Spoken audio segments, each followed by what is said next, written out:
রাজশাহী জেলার দুর্গাপুর উপজেলার 4 নম্বর দেলোয়াবাড়ি ইউনিয়নের জুবিশো গ্রামের শরীফুর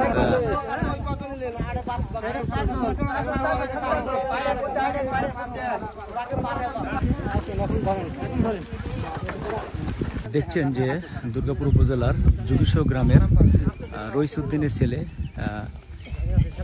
জাহাঙ্গীর, তিনি কিন্তু কাজের উদ্দেশ্য কিন্তু তিনি পুকুরে কাজের উদ্দেশ্য তিনি ডেলি লেবার হিসেবে কাজ করতেন। তিনি কাজের উদ্দেশ্যে কিন্তু আজকে এই আসছিলেন। আসার পরে তার আজকে কিন্তু এই বিদ্যুতের সাথে স্পর্শ হয়ে তিনি কিন্তু আজকে মারা গেছেন। আর সেই দৃশ্যগুলোই আপনাদেরকে দেখানোর চেষ্টা করছি। ভাই এটা তো আসলে সঠিক আমি জানি না, তারপরে যতটুকু শুনলাম যে কারেন্টের কাজ করতে মানে পুকুরে পানি সেচতে ছিল, আসার পরে হঠাৎ করে ওই খুঁটির সাথে বলে পাটা বাইতে যায়, তারপরে ওখান থেকেই বলে শর্ট করে, এতটুকুই আমরা জানি। আর এখানকার স্থানীয় বাসিন্দার সাথে কথা বলে দেখেন, তাহলে অ্যাকুরেট সংবাদ হতে পেতে পারেন।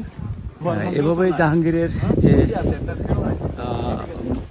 মরদেহ সে কিন্তু তার স্বজন যারা রয়েছে তারা কিন্তু নিয়ে যাচ্ছে।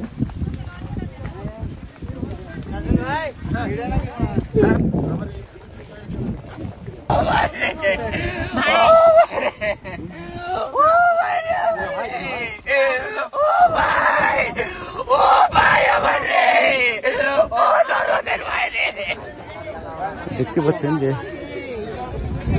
যে তার স্বজন যারা রয়েছে তারা কিন্তু অত্যন্ত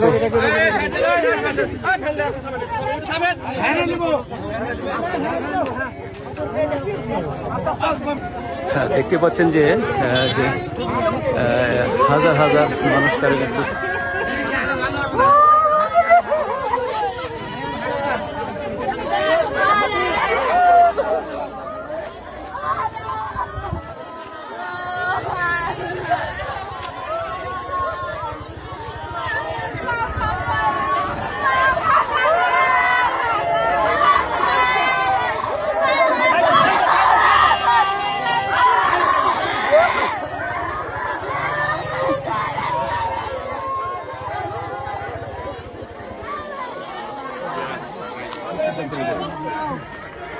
কথা